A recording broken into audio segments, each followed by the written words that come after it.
My fellow scrubs, what is up? This is Solaris Quixote.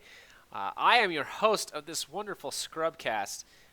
Your number one scrub here, also in Solaris X, by the way. I am casting another episode today. I am back. I was gone for a few days, out of town, traveling the world, seeing, experiencing, conquering. But I am back. I watched some Manila Major action while I was away to lull myself to sleep and to excite myself when needed. That sounds wrong. I had a good time watching some of these games of the Manila Major. One of the games in particular I remember watching was this Digital Chaos versus NAVI game. A very exciting game. I guess it was the part of the group stage. I watched Dendi on a Tinker, and I just had to cast it. I decided that this was a good time to learn how to play a Tinker, good time to learn how to itemize. I think he had like 10 slots or something by the end of this game.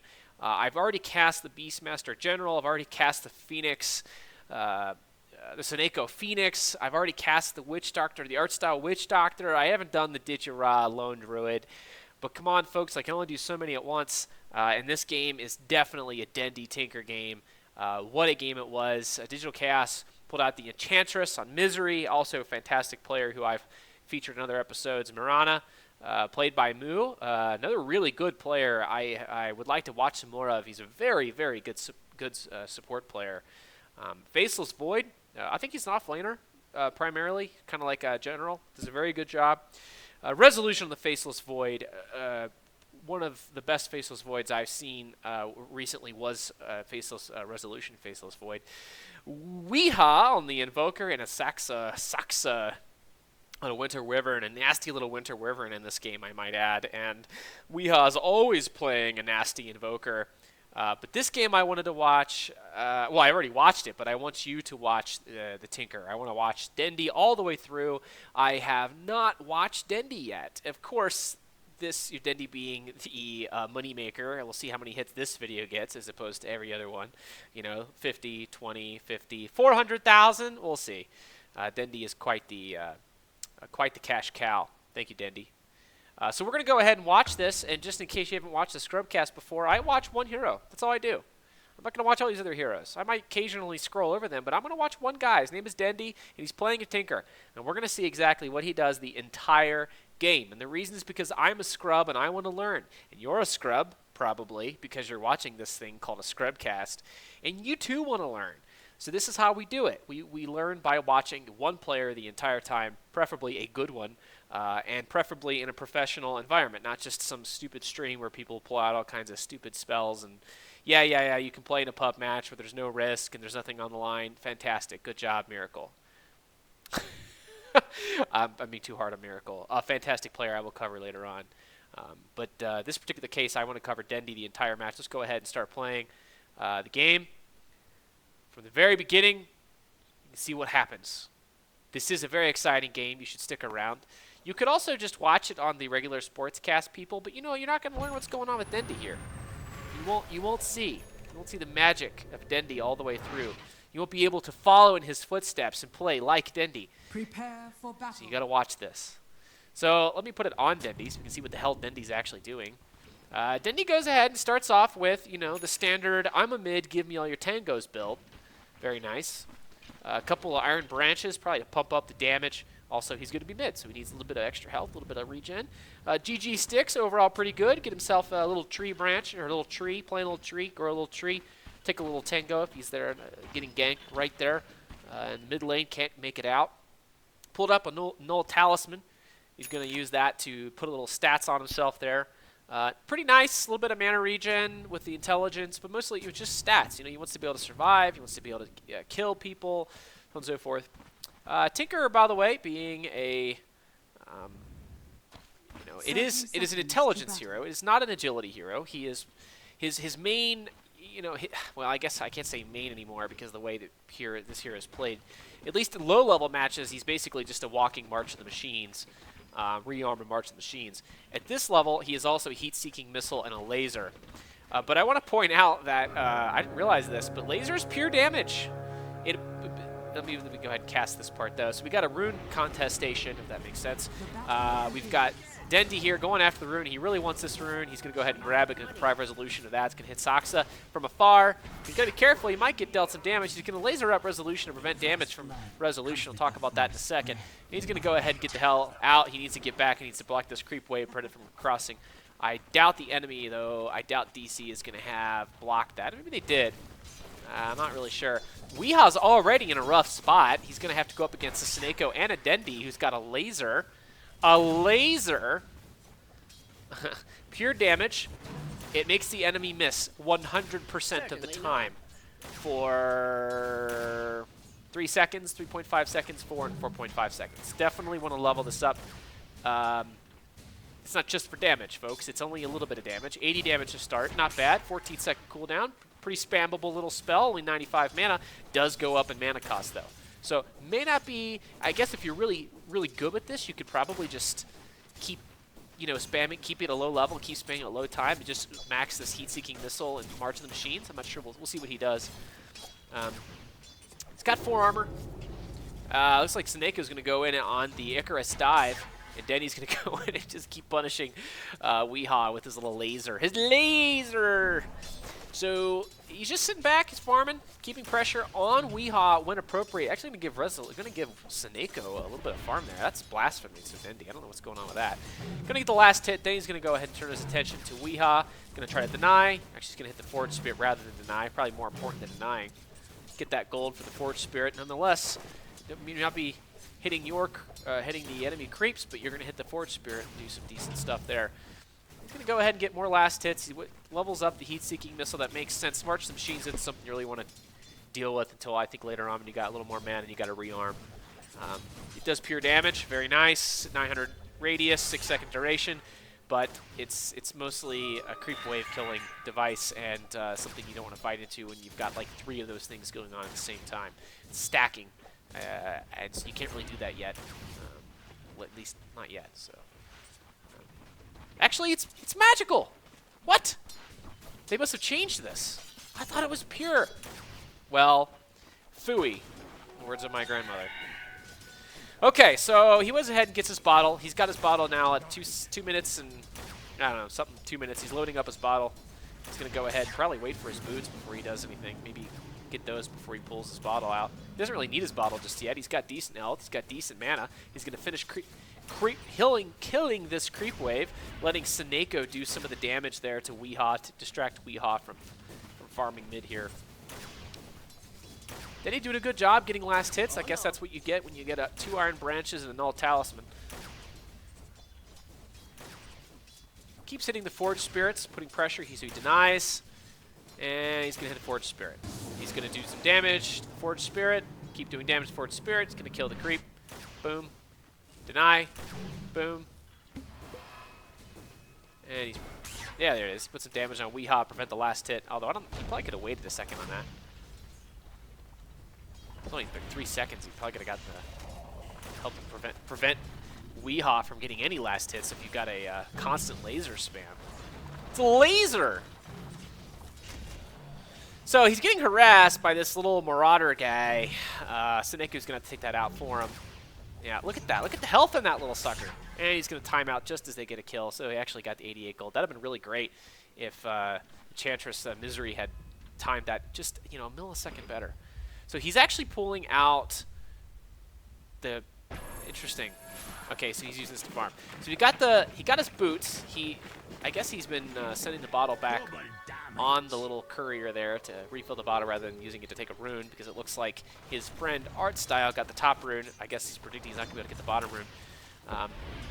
Goes ahead and casts the March of Machines. I don't know what he's doing. Is he stacking? That might have been a stack. If that was a stack, that was really cool. I have to watch that again to see how he did it. What time his timing was. So he momentarily moves his attention away to bottom. He's going to go ahead and try to keep this creep wave off of his tower. He's going to use the March of Machines to do that. He did, by the way, bottle himself up after that because March of Machines, again, does 150 mana. He casts that a few times, but then he's out of mana. He's going to have to bottle up again. He actually uses his laser in order to try to kill that guy guy there. So he didn't actually end up stacking that. What is he doing? Okay, there's the stack at 455. Gonna deny the creep. Probably try to hit him with the laser. Yeah, blow up that clarity. You don't need clarity on Weeha. He's gonna march machines probably through this. Is he? No. Just get the last hit. He wants to hit it before. You gotta hit it once before. Except for that guy. So you got both of those. Range creeps, you can get one last hit. Then you hit it once. Rearranging is GG branches. Very important to rearrange those. He pulls out the. He's got the. Yeah, he keeps giving the courier coming from weird angles, I guess, because he wants to make sure that he doesn't end up getting that courier sniped. I don't know by who. Maybe the Winter Wyvern. He doesn't have vision to the north. That's probably why he's being a little careful. Although the courier did come from the north there, so what's up with that? So he's got the Sage's Mask at the Ringer region. He's going to go ahead and pick out the Soul Ring. Important pickup for a Tinker. Anybody who's ever played a Tinker before, at least properly, knows that the Soul Ring is the start of the rearm madness. He's almost level 6. He needs that Soul Ring at level 6. Almost perfect timing. He did stack that camp. He actually was able to stack this camp, unless that was Seneko doing that. Probably was Seneko stacking that camp for him. I don't know if that one March of the Machines did it. So here comes. He's got level 3 March of the Machines. He's actually did not level up his Heat-Seeking Missile. I've seen that build before. Really nasty. Not going to go for the quick kills. Probably knows better. He needs to be very strong carry. He needs to be able to get this high level March of the Machines so he can start pushing lanes as quickly as possible once he gets to level 6. So that's how they're going to play this. The game plan apparently called for a very heavy pushing strat, not a heavy gank strat. They do have a Beastmaster, so they could also do that if they wanted to. Basically TP in once he gets his Boots of Teleportation. He can just TP in. That's probably what he's got sitting here. Yeah, Boots of Travel. You can just basically TP in on that boar. I don't know if you can do it on the Hawk anymore, but you TP in on that boar, and you can wreak havoc with a laser and a heat-seeking missile. Instead, he's just going to go for this March of the Machines, get as much money as possible, pick up his Boots of Travel, and level that way. He's just going to sit here right in this area, spamming his March of the Machines, rearm, bottle charge, soul ring, get himself back up to as much mana as possible so he can keep doing that. He's probably going to go over here to the mid, do the same thing right here. I don't think it's going to reach these guys. No, it doesn't quite reach those guys. So he's only killing this camp. If he was a little bit further, maybe he just can't do it. He's close. He's already at 1,246 gold. He's presumably going to have to... he actually doesn't have his bottle on the courier, so he's going to have to go back to mid lane, probably soak up some experience, wait till the courier comes back, get the bottle, or maybe he's going to go get the rune. 8-minute rune? Can he make it? Can he get to the 8-minute rune? He probably wants it. The question is somebody takes it. Seneko is not going up there to protect it, so maybe that's keeping the attention mid lane. I don't know, but he got kind of lucky there. That's kind of lucky. The enemy team could have easily gotten that. So he gets his bottle, puts it back on the courier, sends it back home. He's got enough now to Soul Ring, March of the Machines, rearm, same thing over and over again. That's how Tinker works. I'm assuming most of you are relatively familiar with how Tinker works. Already level 4, 40 damage per second. I guess that's what that is. Doesn't say that, but pretty sure that's what it is. 40 damage per second. It's on a 35-second cooldown. 190 mana. He's almost to his Boots of Travel. This is, Tinker comes online at the Boots of Travel, which I'm guessing is going to be about a 10-minute mark for him, which is one of the reasons why he pulls his March of the Machines, so he can get that faster. You can't exactly teleport in to on top of a boar if you don't have Boots of Travel. So kind of cart before horse there, Mr. Solaris. So he's staying back. He's actually giving lane priority to art style. Now that makes a lot of sense. Art style on the Witch Doctor, very important here to have lots of levels. As I already cast art style Witch Doctor game, that is pretty much a hero, him and the Phoenix. Basically all they need are levels. Although if you put an Ag Scepter and an Aether Lens on an art style Witch Doctor, you're talking about massive contribution to a team fight. Very, very good. So he's giving the lane priority to him. He's actually, Dendi's going to do more damage, or at least get more money per minute. He's going to have higher, let's see here what his His stats are here. Last hits. Yeah, 70 last hits. He's going to do better if he's farming both lanes. He goes to this kind of easy camp area, grabs those creeps, then goes back to mid, grabs those creeps. He's going to go back to, he's got the double damage rune. He didn't have the bottle, but he's going to take the double damage rune. He's going to go top. He's going to see what kind of damage he can wreak here. Rearm before he does that, so he has his march to the machines. And a laser, which he already had to begin with. That's nice, Dendi. You just let the centaur hit you. And get vision over you. Nevertheless, he's probably going to laser Resolution here. Resolution can't do anything. Resolution's going to jump away. He's going to hit the courier. Can he kill the courier? No. No, he's just going to hit it once, threaten the courier. Not going to be enough. He's probably going to go over here and cast the March of the Machines, help kill that creep wave, kill enemies that might be lurking in the jungle, including Resolution. I wouldn't doubt it if he goes up and lasers him in the face. The double damage rune. He's already doing a decent amount of damage, and if he had the max heat-seeking laser build, he probably would have been able to kill Resolution there. Although Resolution would have been able to jump away, so maybe not. I think the heat-seeking missiles actually follow somebody if they've been launched prior to them jumping away.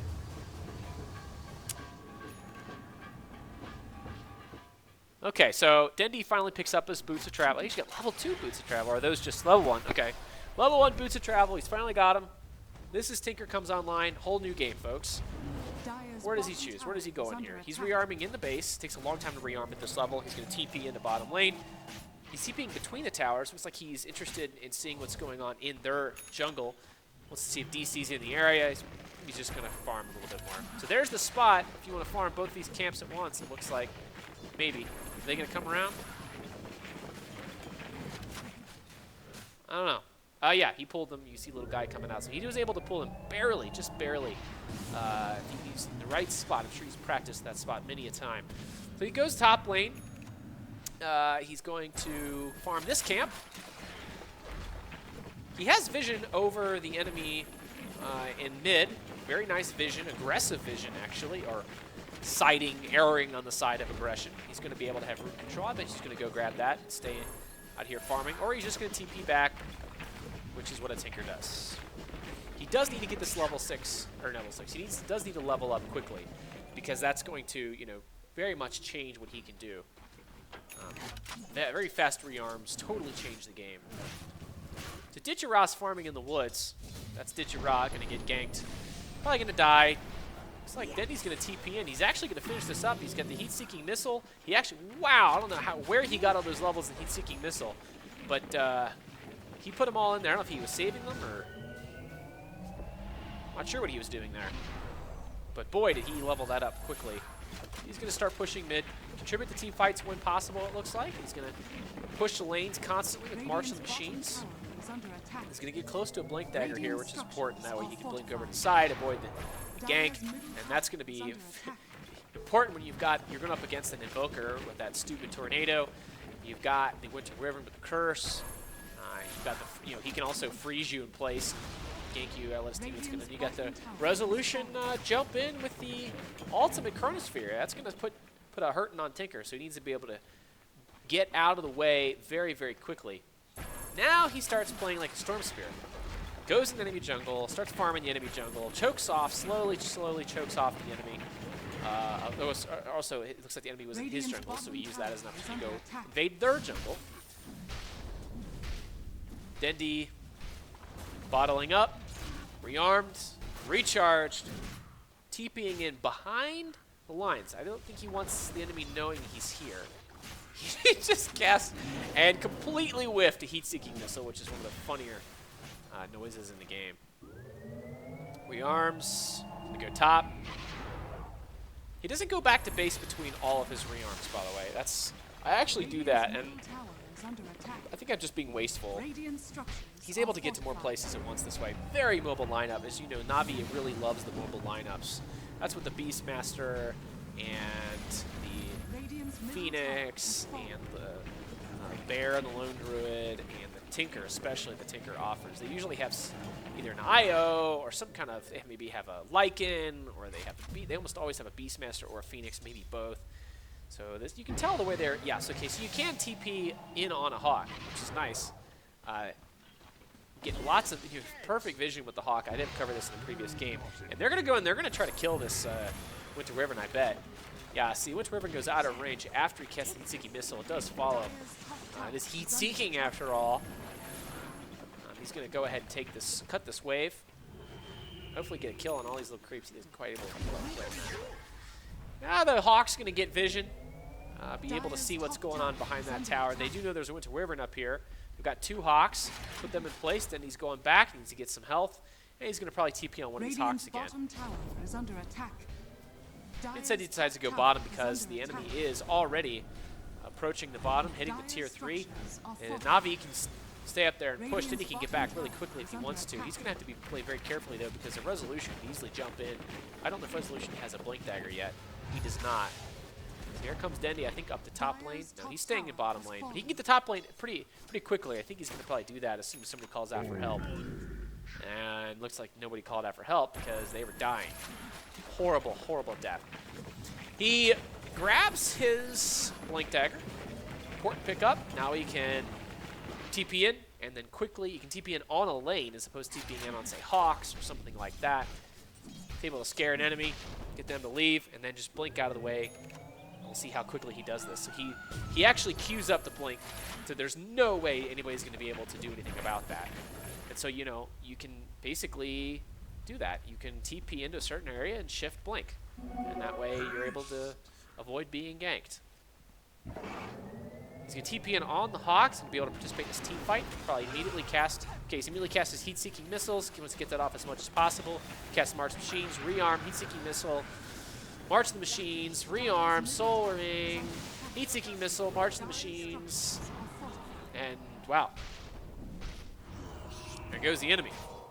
Also a Seneko ult, Phoenix. Goes back to base. He's out of mana. You have to do that every once in a while. This is a nasty push by DC. See, look at that. Instantaneous. There's no way. And now Resolution has no idea where he is. He doesn't want to try to follow him. He's getting Heat-Seeking Missile. He's getting killed by these stupid little machines. And he has no idea where Dendi is. And there's virtually no way he's going to get Dendi. You're not going to blind Chronosphere. It's not a smart idea. You can see the way he's doing this. Oh, that's kind of cool. He's able to kill both the creep wave and the neutral creeps in that particular position. He blinks. He keeps moving. You'll notice this. He doesn't stay in one position and just keep rearming. He grabs the energy booster. I got a Iron Branch. Yes, he's going to go for an Aether Lens, so I guess he can cast his laser and his Heat-Seeking Missile from even further away. March the Machines, I'm not sure is effective. He has to be on top of the March Machines when he casts that. And this is how he can play. You can play very aggressively if he's got this blink on a... That was a mess up by art style. You saw that. You can play very aggressively. He just blinks out of the way. Avoids any kind of Chronosphere that might come in. Look at his movement across this map. Constantly, everywhere, able to farm, and he's the most efficient thing possible. Look at his position. He's getting both the creep waves and creep wave and the neutral camps all at the same time, and preventing any enemies from being able to just walk in there, at least not without severe punishment. And he'll of course hit him. The Heat-Seeking Missile, and a laser, and a rearm, and a laser, and a Heat-Seeking Missile, and a rearm, and a laser, Heat-Seeking Missile, so on and so forth. So nobody wants to really mess with him. I'm not sure they can at the moment. They're going to have to go in on... They're going to have to blow some ultimates. They're going to do that. Now, he actually avoids that one. He did not want to be... Interesting. He keeps casting his Heat-Seeking Missile regardless of whether there's anybody in vision. Now, that's actually really smart. You can tell... I mean, it's going to seek somebody. He doesn't need to worry about whether there's anybody in the area. And it would actually go to somebody if they were in the area. That's an interesting preemptive cast of a Heat-Seeking Missile. He did it both times thinking maybe there was an enemy in the area, and that would maximize his damage. He knows there's a void there. He's going to play this one carefully. I doubt he's going to TP. Yeah, he's going to go top. He knows the enemy is bottom. Immediately blink out of the way. You can see the pattern. You know, you can see how he's doing this. He's got his Aether Lens. He's pulling in the money at this point. He's got level 11. It's probably one of the highest levels here. Actually, he's not that high a level. Okay, he's only level 12. Lone Druid, of course, always a very high level hero. Always just constantly sitting in the jungle. That damn bear always doing a ridiculous amount of damage. And being everywhere at once, just doing so much work. Lone Druid almost always a higher level than everybody else. So he avoided a gank attempt there. I'm not sure if it was actually a full-blown gank attempt or just a random sun ray. I'm sorry, a random sun strike attempt on Dendi. Yeah, maybe there was nobody in the area. So imagine playing against him. I mean, what does this look like to the enemy team? I'm kind of curious. So Dendi's nowhere to be seen. Okay, there's a bear mid. Okay, nobody top. Where's Dendi? Okay, so they see Dendi on bottom. They know he's there, but they don't see him because he's never on the map. So that's, you can see what he's doing. Okay, they see him for a second there. But you can see what he's doing. He's like constantly disappearing. So in addition to... Okay, there's going to be a massive team fight here. In addition to being able to avoid gank attempts, he's also avoiding letting the enemy know where he is. Another very important thing Dendi learned, I guess, on a pudge. So when around Roshan, he basically is preemptively casting heat-seeking missiles, marching the machines, constantly rearming, constantly getting, maxing out the amount of his damage output every second, although he needs to go back. I'm sure they're able to finish up that Roshan. Saneko thought maybe there was an Invis Mirana ult there. He was on the high ground. He's going to get a nice... Did they get the Roshan? Somebody got the Roshan. They didn't get the Roshan. Okay, I don't think anybody got the Roshan. Fighting around the Roshan pit. This is an example of you spend too much time on the Roshan pit. You got a Dendi out there doing this crap. What are you gonna do? He is rat pushing all day long, and even if you initiate, he will be there. He will be there, and he will have enough mana to contribute. You see these little spots, these little secret spots that he's able to farm. He puts out a significant number of March the Machines in these very key spots. He's able to push the lane, and he stays off the map, and he's getting massive amounts of farm. This is kind of like an alchemist in terms of the ability to just, you know, accumulate farm so quickly, and we'll actually see what his gold. So he's second highest in the net worth, actually third highest now. He's fourth highest. He's switching. Let's see here, gold per minute. Dendi's way up there, 488. So he doesn't have as much now. So he TP's in. He able to get over here in the corner. He's going to use his March Machines in the back line. He actually blinks right in. Lasers, heat-seeking missiles. There's the heat-seeking missile he's going to carry. He actually lasers Resolution, which is the right clicker. He's going to want to do that. Minimize the damage output of Resolution. And that was his contribution to the team fight. Stay out of the way. Stay on the back lines. Stay out of vision. Cast March on the Machines. Heat-seeking missile constantly, every single time. Just kind of alternate. March on the Machines, heat-seeking missile, laser the right clicker. And then go push other lanes. Waste no time. Though he's actually in the lane on this one, which is unusual. Yeah, usually he's sitting here. He's a little bit out of position for him, so that's why he did that way. He's going to go for the Ags. So we're going to find out what the Ags does on a rearm. I actually do not know. I think it actually changes the laser, if I'm not mistaken. So you can see the constant damage coming out from that heat-seeking missile, putting a lot of pressure on the enemies in the area. They have to back off for fear of, you know, just one other hero potentially killing them. Even Mirana leaving the lane. Dendi jumping off to the corner. March the Machines. Mirana probably could have cast her arrow, but every single time he rearms, he blinks out of the way, so he's in a totally different position. And you know, it's very, very difficult to track him down. Here's a pretty bold TP, but he's bold because there's an entire team on his side. He misses the heat-seeking missile. He does get off a couple of these March of the Machines. He's going to move up. He's going to actually TP out. He'll come back, rearm, reload, come back onto friendly unit, but not so that the enemy can immediately gank him.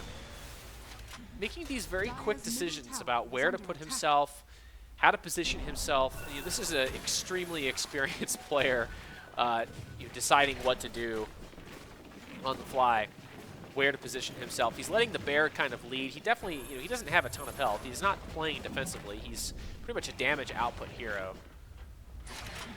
There's the Ags. Causes laser refractor to all visible units within range. Okay, so there you go. So now you have an AoE hero blind for 4 seconds, which will soon be bigger. By the way, also the heat-seeking missile now count is up to 4. 4. So the damage output just like doubled, not doubled, but close to it, and everybody's going to not be able to hit Dendi. So now he's going to be able to be much more aggressive. He's going to be able to jump in there, laser immediately, prevent any damage, right-click damage at least, from being dealt to him. It basically just march through, just kind of walk through all of his spells, rearm blink, mark through his spells, rearm blink, walk through his spells, and keep constant pressure on the enemy and not let them be able to do anything to him. This is an enemy's worst nightmare is this kind of constant pressure, unable to do anything, especially to the hero that's doing this to you. Meanwhile, his team just keeps farming. You know, Dendi is pushing lanes. His team keeps farming. They group up on occasion to kill an enemy. Although he's actually sitting in the woods now. He saw a 1-second opportunity. These things had not been killed here, so he thinks, well, I might as well go ahead and take these. Also, they have no wards on the enemy side of the map. Potentially dangerous.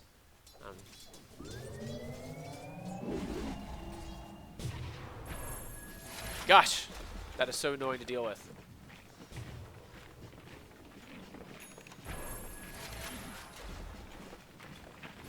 Farming it up. Use the scan to see what's going on at Rashawn. They do see some enemies there, so they're going to have to quickly get over there. And, of course, Dendi's going to be able to TP right on the Hawk if he wants to. But he's not. He's going to push the other lanes and then probably TP him when his team's in a position to do something. March machines, blink, TP out. Bottle up while he's in the fountain. TP in. Blink immediately. He didn't blink there. Maybe you wanted to bait that one out. He did have a friend up north in the Beastmaster.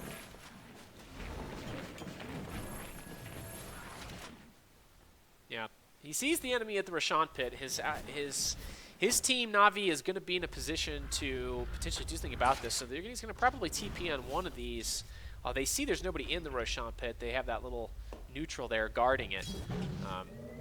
So I guess as so long as they are around the Roche pit, he's maximizing the damage he's doing to them because they're sitting around, staying around a Roche pit while he's up there farming the lane.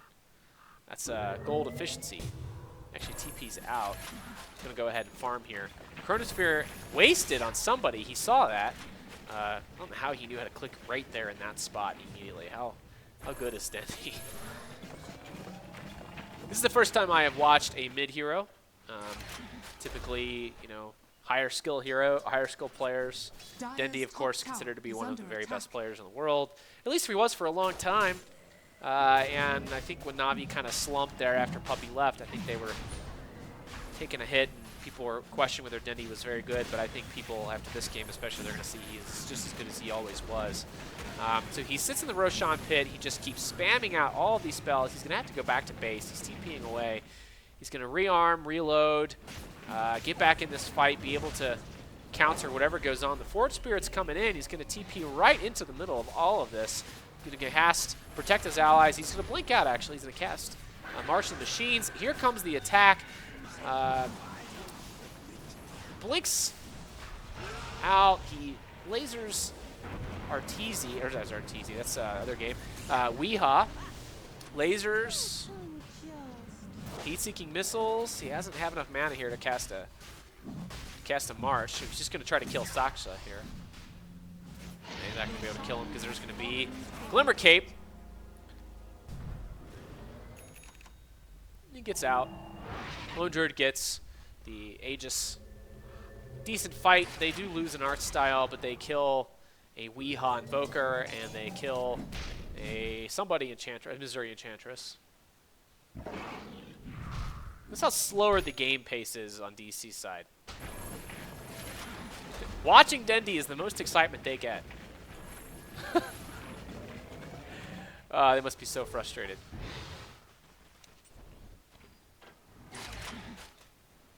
You know, have a Dendi pushing. I mean, you can have a nasty. You can have 3 lanes being pushed constantly with this build, this setup. Dendi can push 2 lanes at once. And then you've got the Lone Druid being able to push a whole lane by himself, potentially 2 lanes. And so they are so mobile, they can get anywhere at once, pretty much. So he stays off. He's going to go in the back lines on the side here. He's going to do the March of the Machines, put a lot of pressure, prevent the Enchantress from being able to stand there. Just take those hits. You can't just take those hits. That's, you know, how much damage? 40 times 3 per second, 120 damage per second. 120, 120, 120, 120. It just adds up. There's just too much. You can't stand in there. You know, with March of the Machines, I wonder if there's ever been a build where you get the Amplify Magic. Maybe that's why he's keeping that Null Talisman. He's got Shiva's Guard coming up next. That's going to be a nice addition. He's probably, I guess he's already built pretty much all the other parts to it. I didn't even notice that. Of course, when you get this kind of money influx, you can pretty much just keep piling on the items. He's the one pushing out these lanes. Look at his gold per minute. It's 552. Not like a record-breaking gold per minute, but that's pretty good. And he's back! It's just so enjoyable to watch a Tinker, you know, as a caster, because, you know, you just, like, every second there's something happening. He actually is able to, yeah, he's very close to that Shiva's Guard. He's going to be able to pick it up here in just a minute. He's going to come into the woods, farm his favorite little spot right here. Yeah, this little spot right here. Yeah, right there. Oh, yeah. Feels good, doesn't it, Dendi? And where's that spot? Right here on the little path. Right there. A little bit further so we can get this guy coming up. And a little bit further south so he can avoid, I guess, the gank. And maybe get these guys a little bit more. And he kills pretty much all of them. He's got his gold. He's got his Shiva's Guard. His team's just sticking together as 4, and that makes sense. I mean, he's the one out there by himself. But if they're staying as 4, they're very strong, and they're maximizing their strength and their farm. I mean, you know, Lone Druid is basically farming, but that way enemy can't really attack them. And Dendi can come in at any point in time. This be his 5. He can TP to the boar, he can TP to the hawk, he can TP to the creep wave, whatever it is. So he's going to go ahead and support his team mid here. Looks like they're going to get ready to push on the mid tower. They have a Beastmaster sitting up top north.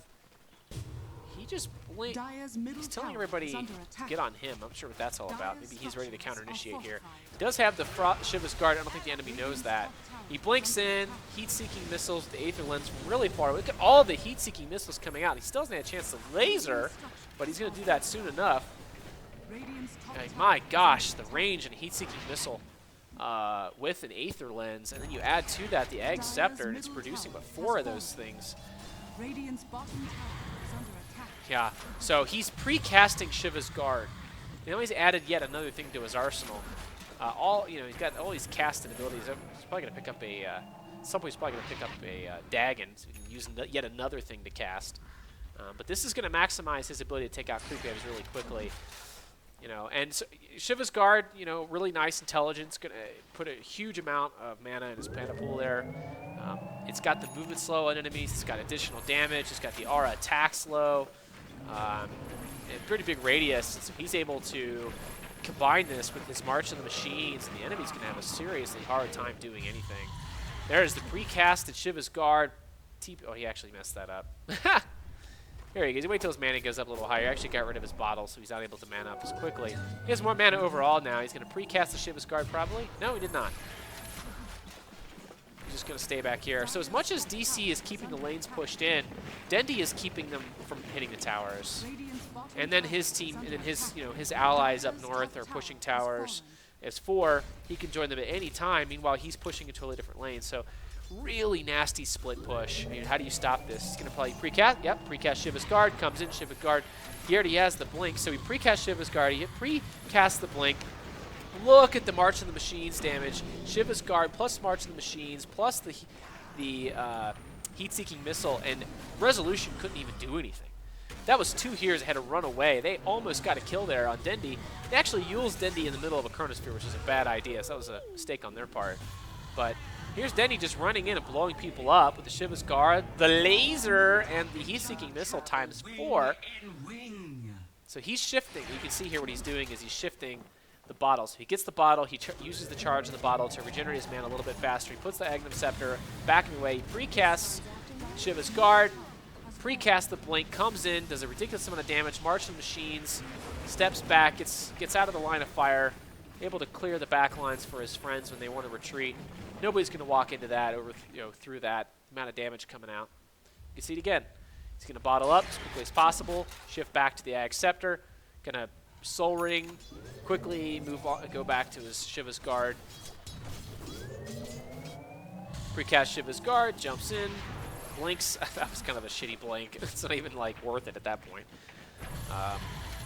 Shiva's Guard, March the Machines, blink, get out, avoid any gank. And there was a gank. I don't know if you saw that, but wow, that was very, very close. Weehaw was almost there on the Yule Scepter. Probably tracking Dendi, just waiting for Dendi. And this is the game they're going to play. They really want to be able to find Dendi. And so they're constantly looking over the map, and if you're playing as their team, that's got to be like some kind of crazy,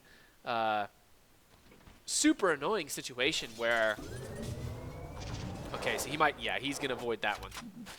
Yeah, he doesn't want to get ganked. He's not going to TP right into the enemy team.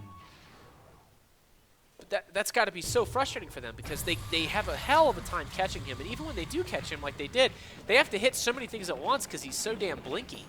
He's so elusive. With these constant, he actually grabs a Bloodstone. Wow, that's a lot of health and mana there. 475. He's at 2100. He's got 50. What was that? 23 armor. The Shiva's Guard. Tons of mana. Tons of health. Very elusive. Good armor. Able to cast spells from hella far away. He is in a just ridiculously good position here with Tinker, and their ability to catch him is very difficult. The enemies, okay, so here's Weehaw, finally gets a catch on Dendi. Dendi's gonna blow up. Yeah.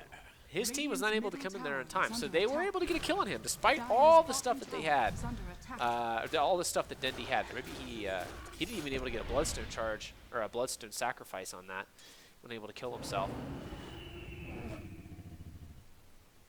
So that's Dendi's first death. Look at his last hits, 389 last hits there. He's still got a very good gold per minute, 612. Keeps going up, especially if you add the Shiva's Guard in there. Questions, what's he go for next? He's got the Ag Scepter, he's got the Bloodstone. Pretty much, if he gets a nice couple charges on his Bloodstone, he's just to be able to keep moving from lane to lane. Not even have to go back to base. You know, 20-some charges on that Bloodstone, and he is just unstoppable. So that's kind of end game there. So his team is sitting mid. They are smoked up. Smoked up? No, they're actually in Viz. Or they have to be smoked up. They don't have mass in Viz, so I don't. He's gonna. The smoke breaks. No successful gank attempt there. He's gonna go ahead and go top. He's gonna go between the creep waves onto the Hawk. Gonna kill those. Oh, okay, needs to get back. It's a big team fight. Goes back to base. He's gonna come in. His team's dying. Okay, immediately lasers. Immediately heat-seeking missiles. Immediately lasers again. Is that 3 kills right there? Gonna Frost Nova come in, kill Saksa. Yeah, 3 kills right there on the Winter Wyvern. And that, ladies and gentlemen, is the power of an Ag's highly. It's 2,300 mana. And Ag's Tinker. Laser people, heat-seeking missile people, and that was even late to the fight.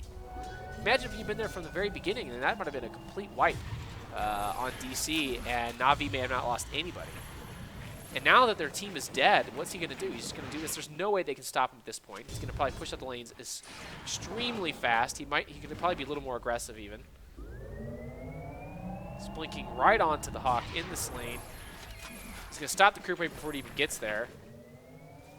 Top. This is his opportunity. There's no void. Now, Marana and Weehaw can actually kill him, but I doubt they're going to be in a position to get ganked. And they do have Navi has a ward mid. They have 2 very aggressive wards, a ward mid and a ward where the tower was a top. And of course, you can see, looks like our Weehaw was actually considering maybe ganking Dendi there. Dendi got 11 Bloodstone charges, got 4,500 gold. Massive amount of gold. He's going to TP back up top. He knows there's 3 enemies on bot lane. He's still being super careful. He just plans it's like he just has this like pattern. He just keeps doing it over and over and over again. He doesn't really even care where he's blinking as long as he's blinking. In some cases, he seems to know what he's doing. He seems to care where he's going, but you can tell that he really is just, this is mechanical. He has practiced and practiced and practiced this particular setup. And I imagine you could do this probably in, some kind of, demo mode. You could probably do that and just practice the motions because you're just queuing up spells. He's doing it instinctively, not even thinking about it, and that's where you get in a position where you can do many more things at once than any other people because you're constantly just doing things. So he actually has the March of the Machines up there. He's got it going on top of Resolution. He's able to laser Resolution much. I think he's going to be able to get hits anyway. He's just Heat-Seeking Missile, March of the Machines, Shiva's Guard, Rearm. I don't even know where he is. I don't even know where he is. I gotta go back. He die?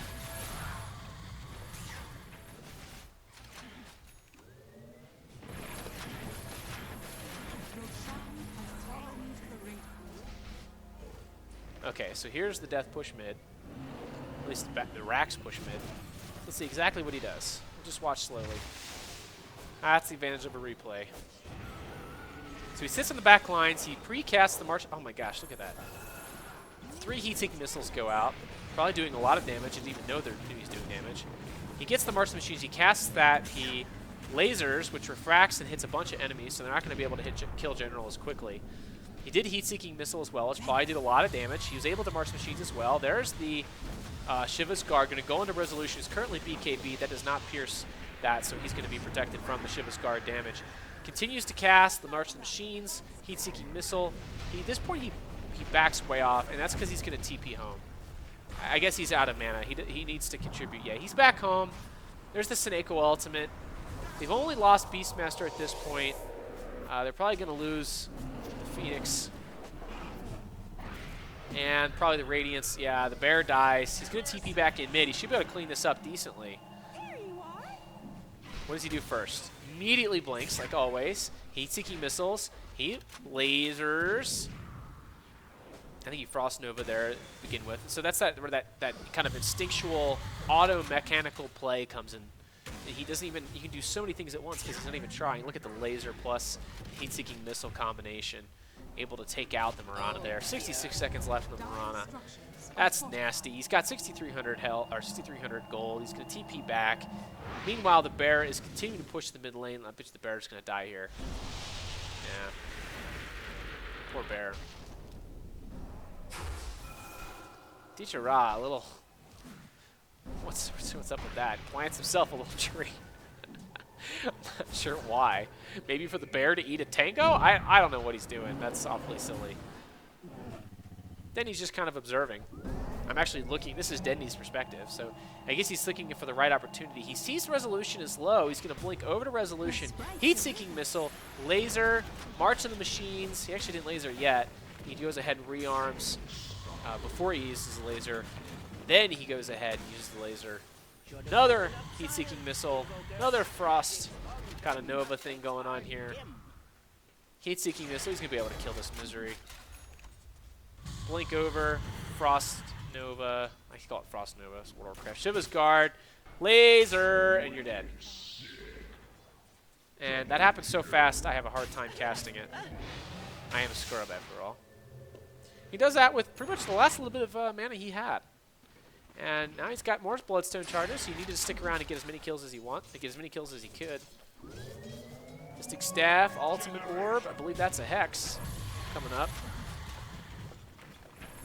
He's got 7,400 gold. He's got 6,000 surplus. He can actually buy a Hex outright. I think that's what's actually going on right there. Maybe he saved a little bit more. What's he going to replace?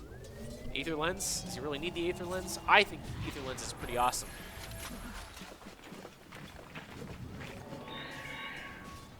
Continues pushing out the lanes. Got this kind of mechanical, automatic behavior going on constantly. He's trained his fingers and his mind to do this. He's got enough gold. He's looking. You can tell he was looking to see how much buyback he had. He's going to go ahead and replace his Aether Lens there. I think that's smart. Scythe of Vice going to help him get ganks. Although he's going to be in the middle of the team fight now a little bit more than he was before. Aether Lens was really awesome with the Heat-Seeking Missile combination. But maybe he realizes that's kind of wearing off, and now he needs something to be able to control a really nasty hero like Resolution, or some other big, fat hero that's got a lot of farm. Maybe Weehaw, for example. Frost Nova's in. He's going to go ahead and TP to this mid wave. And he's going to get Chrono Spear right on top of. Can he survive this? Rearms, not a smart idea, Dendi. You just kind of panicked there. That didn't work out. I think he panicked. I would have cast Laser at least. He didn't cast that, and they right-clicked him to death. Actually, they didn't just right-click him to death. They did everything they could do to kill him, which makes sense. That's the second kill there on Dendi.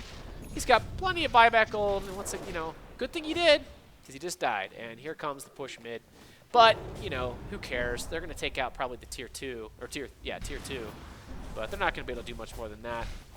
Bear taking all the attention of the creeps. Doesn't matter because they're going to be able to, DC's going to be able to take down that tower.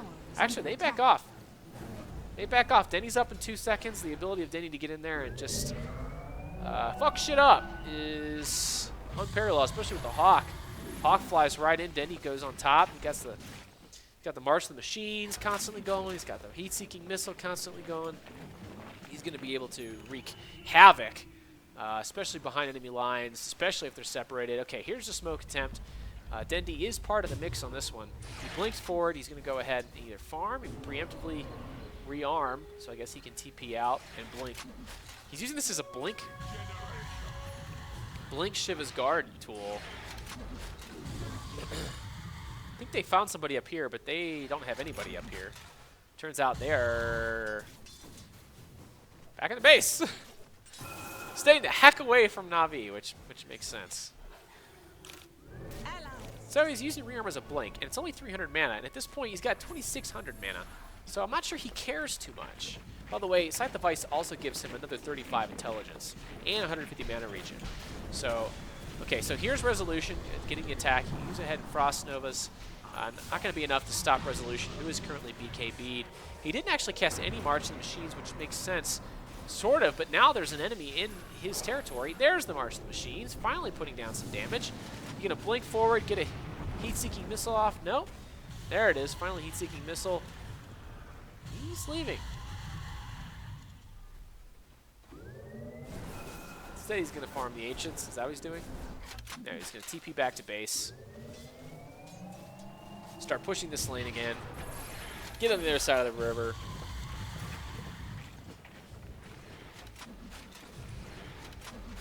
There's a blink, blink, blink, blink. Blinks all the way up to where he predicts the next wave of creeps are going to be. Gets a couple of these March the Machines off, goes back to base. So something I would not have thought of is just to constantly use this as a blink mechanism. He's got 3,300 gold. It's enough for a buyback. He has not yet used a buyback. He's going to go ahead and defend the high ground here with a bunch of March Machines. Little Tinker Bots running around all over the place. Nothing's going to be able to stop that. Forge Spirits do take that damage, which is nice because Forge Spirits are stupidly overpowered in the other respects. Nobody can kill those things until, what, like level 10? Takes 2 people to kill 1 Forge Spirit. And they're lowering your armor and doing damage. Still got the level 1 Boots of Travel. Notice he's not upgrading that. And I would have probably just OCD upgraded that thing. You don't really need to. You can TP to... He doesn't need to TP to heroes. He can TP to units. That's really what he's doing, is pushing the waves, TPing on top of Hawks, which is the reason you have Beastmaster. Saves Dendi a little bit of gold. But that was a nice blink out by whoever that was. Heat-Seeking Missile was able to just kind of flubbed. So far, the Hex not working out so well. I think Aether Lens might still be a wiser choice. I think he's really looking for the ganks here now, and he's really looking for those pickups, because this is the point in the game where, Aether Lens is great, but you need to be able to stop somebody in their tracks. Now, you can't cast it on a hero that's BKB'd, so that's annoying. But as soon as they're not BKB'd, you've got additional control, which is probably at this stage of the game much better. And if he does get a gank off, then he can push the heck out of the enemy team until there's really nothing nothing left of the base. You got one hero down, makes all the difference. This is late in the game. We're at 47 minutes. This is okay. He finally gets his level 2. I guess just so you don't have to TP onto a Hawk. I don't know. He doesn't really know what to do with his money. I think at this point he's got a ton of money. He's peaked out. Blink Dagger. They need to figure out an end-game strategy. So this is the point where I think they're realizing, okay, how do we do this? Because Resolution's getting fat. Okay, yeah, he's got a Demon Edge. He's got a Radiance. He's got the Radiance build. The Vanguard, BKB, got Manta. He's getting kind of fat stacked here too. So what do? Dendi's pushing in the waves as much as possible, but sometimes, Tinker is pushing in waves is just feeding the enemy creep waves. Creep wave after creep wave without giving the NAVI the chance to gank a pushed out lane. That's no fun. And, yeah, Dendi has a ton of money, but is he going to be able to contribute late game? And, this is the power of Tinker seems to, wane at some point. He's going to have to get a Dagon here. I guess he doesn't have to get a Dagon, but a Dagon might be better than, I don't know, Shiva's Guard? No, probably not. He still probably needs Shiva's Guard, though the Shiva's Guard has not helped much other than help him farm. I mean, it has helped him farm with these, maybe to keep things defensive for him, make him feel comfortable. Also, he's able to kill the creep waves. Here's team fight. Dendi coming in on art style, the advantage of this level 2 boots. He actually TPs into the woods there. He's able to get a march to the machines. He's gonna cast everything. Fire everything! That's pretty much all he's doing. He's sitting in the woods just repeatedly casting things. He doesn't need to move if he's in a good position. There's the use of the Hex. He's going to finally... Oh, he's right-clicking down Weehaw. No, he's going to blink forward. He's out of mana. That's a problem. Able to get a laser there. So I'm going to go back and just watch that fight. And oh my gosh, we're only halfway through this. It's a long game, folks. You're with me till the end. So he sees the fight going on. He rearms. He's back in base. He rearms. He's getting ready to go. He's got full health pretty much at this point. TP's into art style. Full mana, I mean. TP's into art style. Of course, the first thing that's going to happen is he's going to blink dagger somewhere else. We'll see where he goes. Okay, so he decides... There. First thing he does, cast March the Machines. He can't do anything about the resolution. He can't laser resolution because lasers will go through BKB. He casts the heat-seeking missile, then immediately rearms. He still hasn't cast Shiva's Guard yet. March the Machines. Heat-seeking missile.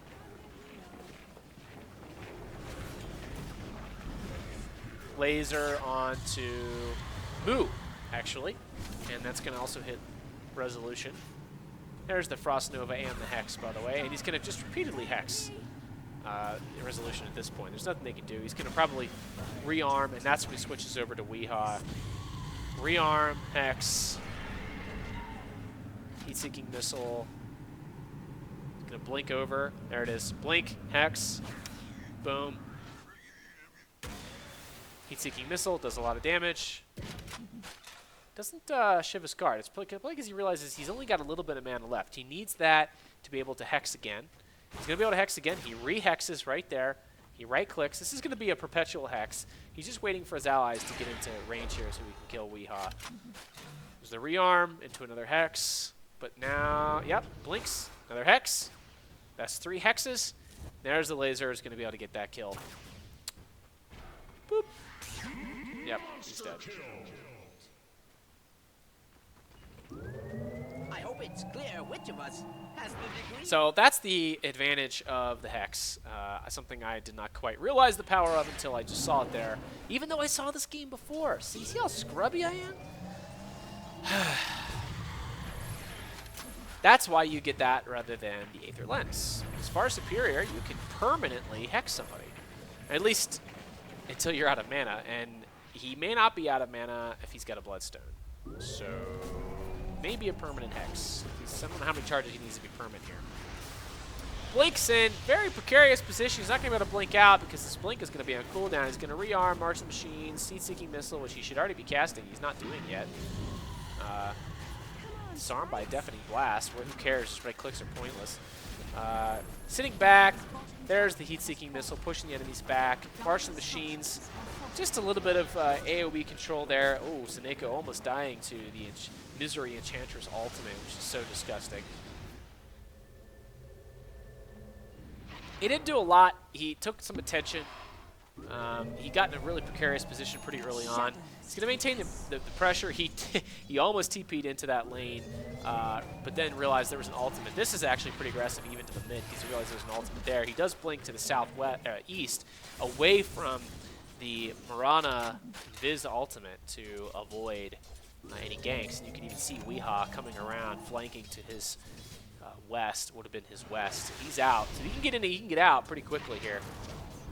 Question is, where does he go? Now he's going to go top lane away from the enemy. He does not want to get anywhere near the enemy if he can help it. This is a good spot for him. This is kind of stuff he wants to do. Just going to keep pushing the lane. A couple of these guys, that's all he needs. That way he gets the existing lane and the next lane. Meanwhile, his team is sitting around the Roshan pit. He's going to TP right onto General. Forge Spirits are going to check this out, though. He's going to blow those things up as quickly as possible. Create that defensive line with the March of Machines. Laser a Forge Spirit in the face. Gotta kind of wonder what that feels like, being lasered in the face. Guess it blinds you, right? Blind. You know, you gotta wonder though, if you got a giant laser to the face and it blinds you for 4.5 seconds, and it blinds a lot of people, by the way, refracts around, it blinds a lot of people. Like, how do you recover? Like, I guess these are like magical heroes. Okay, so here's a team fight coming up. They are smoked up. They know the enemy's in the area. Okay, he blinks in hexes, heat-seeking missiles, marching machines, blinks over. Is that a hex? He's going to go ahead and Frost Nova. He's going to blink. Oh, he is now the target of Resolution. What does he do here? Probably marching machines. Can't blink out, rearm, heat-seeking missile, and blink forward and laser, and Dendi's able to win. Oh, not quite a time. He's going to blink forward. He's going to be able to get the hex off, the blink forward. Can't get it done because there's an invis. Weehaw running around. There's a lot of damage on Dendi, but I don't think they're going to be able to kill Dendi here. Oh, he commits suicide, heals his teammates, heals the bear, which is not going to matter because the bear's going to die anyway. But, valiant effort. Does put the 300-second Bloodstone on cooldown. Gives this team a fighting chance to escape if they were around. They weren't even around. He was very far forward, and that's a little overextension by Dendi. So he's got a lot of money again, because that's what happens. So he's going to go for the Dagon, folks. Level 5 Dagon queued up. I wonder what he's going to get, what level he's going to get first. He probably won't even arm it until he's level 5. Got a level 5 Dagon on there. I'm curious to know what he replaces. Because the Shiva's Guard is going to be really important for team fights. It's important for pushing. The Scythe of Ice is really good counter tool. It actually sells. Finally sells his Aether Lens. So he can get maybe his level 5 Dagon. He still hasn't sold his Null Talisman. That's awfully strange. Just didn't sell it unless you have to, I guess. So he TP's in, blinks, march, blink forward a little bit, march, blink in a different direction, march, and then go back to base. Do the same thing.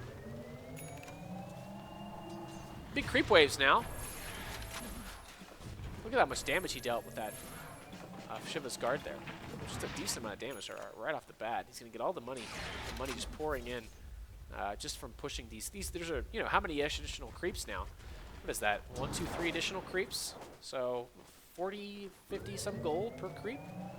I don't remember. We'll see here. He's going to blow these creeps up here. A couple of Shiva's Guards and some of these guys. I can't even tell. 38, 40.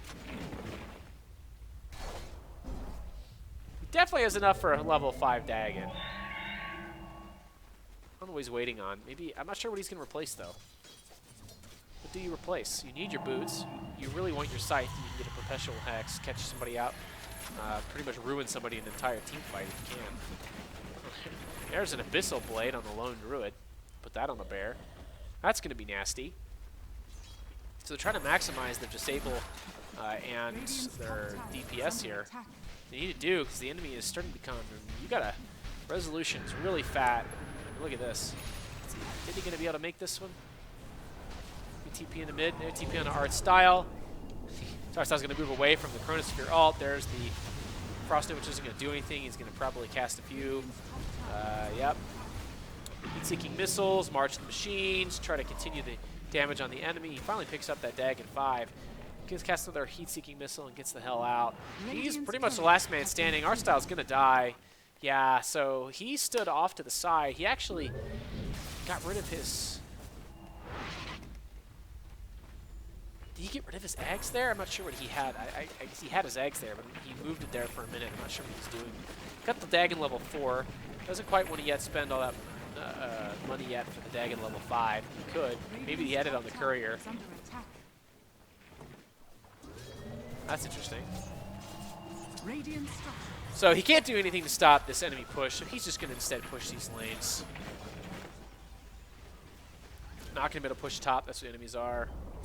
Gonna push mid probably. Is that the next step?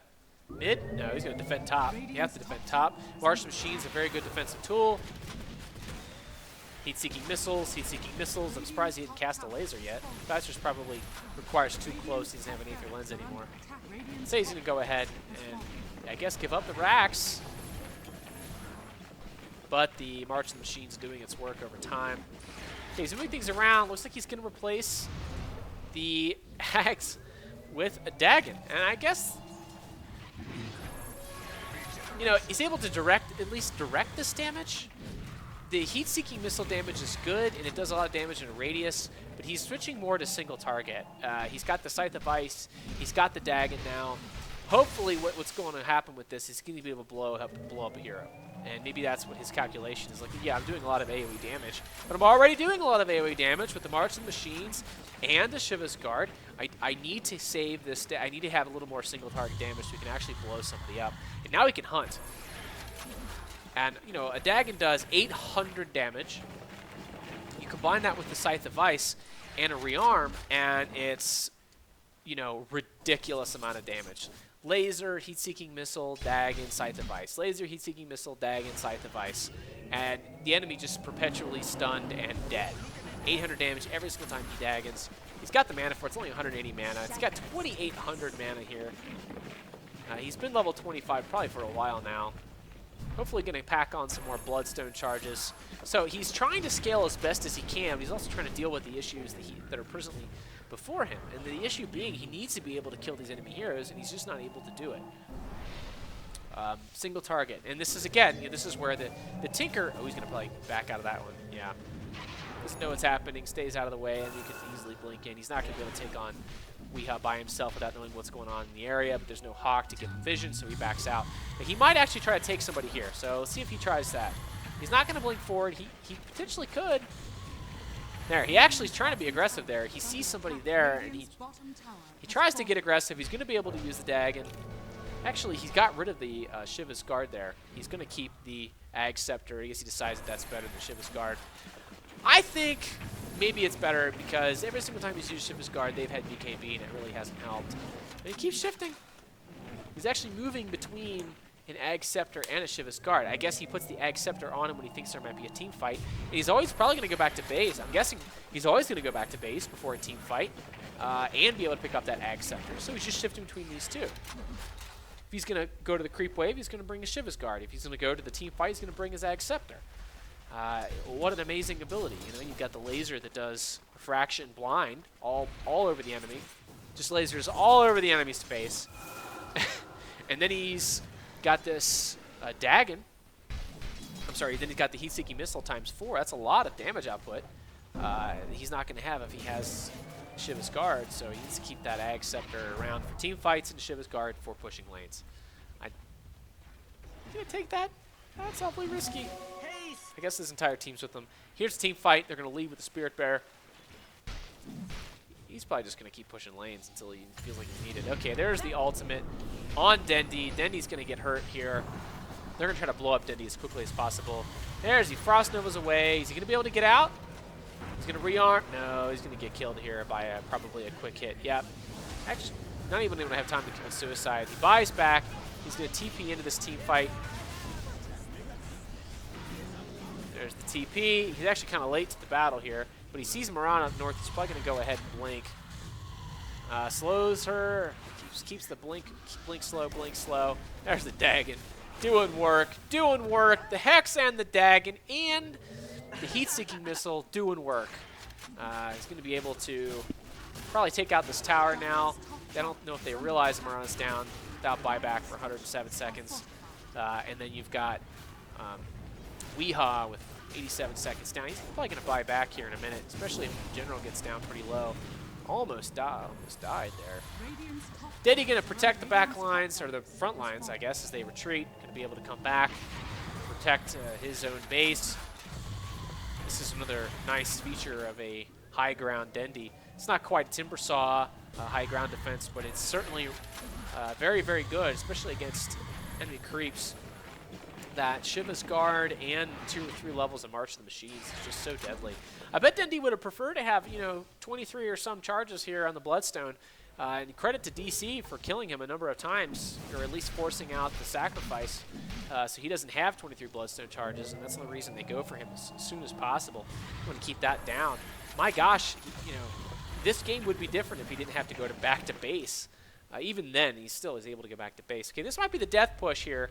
You got 2 big pickups here on NAVI. They're already mid lane. They're pushing hardcore. There's still 40 seconds left in the Mirana. They're going to force the Weehaw to buy back. Dendi's in the back lines. He brought his Shiva's Guard. He didn't bring his Ag Scepter. He might go back and get that. Maybe not. They're going to be able to take out the enemy base. He's staying far back. He wants to cover the background, I guess, in case there's a flank. Also wants to provide a safe realm of retreat for his friends. Kind of no man's land there. Gonna back up. Push the lane. They took out the Brax. That was their objective. Mirana's down. I imagine they're going to probably go to Roche next. That's happening next. Dendi's going to push out the lanes. Maybe they're going to go ahead and get some vision. I think he's TPing. They probably want to take out Roche. I haven't seen Roche in a little while, so I'm guessing Roche is up.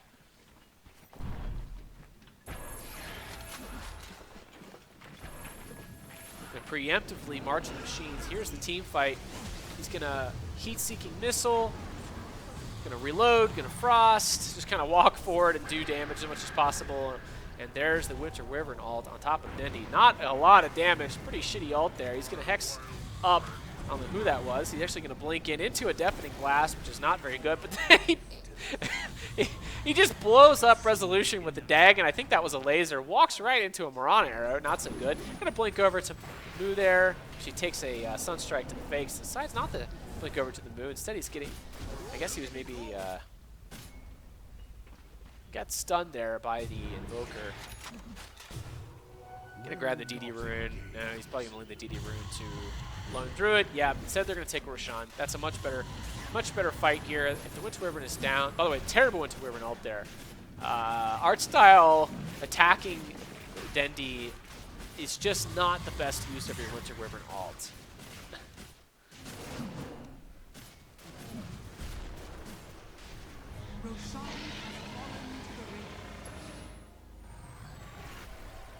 Immortality. Come on, show me the Winter Wyvern ult. Yeah, Winter's Curse. Just not the best use, I'm afraid. So I think Artstyle did a total of 10 damage to Tinker. Some ridiculous low amount of damage. But now Tinker has the Aegis. They're not going to put that on the Bear. They're not going to put that on the Lone Druid. They're going to put that on the Tinker. And now watch Dendi. Watch how aggressive he gets now. He is in a position. He's feeling strong. He's blowing people up with Dagons and lasers and hexes and Shiva's Guards. He actually decided to, I guess, completely abandon the Ag Scepter. And, it's hard. It's a hard tell. It's a lot of additional magic damage if you got Ag Scepter. Magical. Actually, that's laser is pure damage, but it's not going to really about the pure damage with the laser. It's really about the blind. But then you got the Shiva's Guard. It does able to do slow. It is able to help push his lanes. It is able to slow the attack speed of the enemy, and that's potentially really debilitating for a Void who probably has... Is Echo? No. Yeah, he's got all damage items at this point, so Void is vulnerable to attack speed slows. He's also vulnerable to being hexed if the BKB is down. And the BKB should be down. I've seen a number of BKB charges used on the Void. So here comes the death push. This is it. They're going to try to get the team wipe here. Hopefully siege the high ground. They do have the smoke. Dendi is pushing mid, so it's not like the enemy doesn't know exactly where Dendi is at least. But Dendi's very mobile, so he could be aggressive here. He does have an Aegis. He's still staying in the background. They're letting the bear push with the BKB charge. Going to go through that entire BKB charge and just destroy that tower. Okay, Dendi's job coming in now. He's going to go ahead and Frost Nova. He's going to go ahead and rearm. Is he going to hex somebody? He's not even marching the machines. Maybe he wants to save his mana here. Okay, blowing up a couple of illusions. Hexes. It's that Weehaw. There's March. There's the damage output.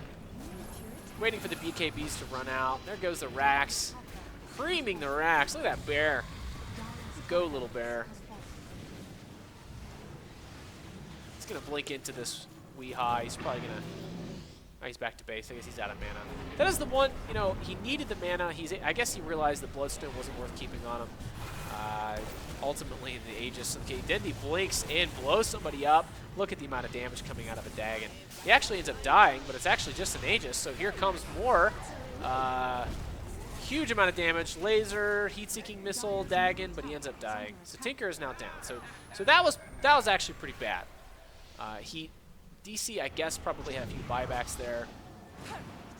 Okay, so a buyback on the Enchantress, a buyback on the Invoker.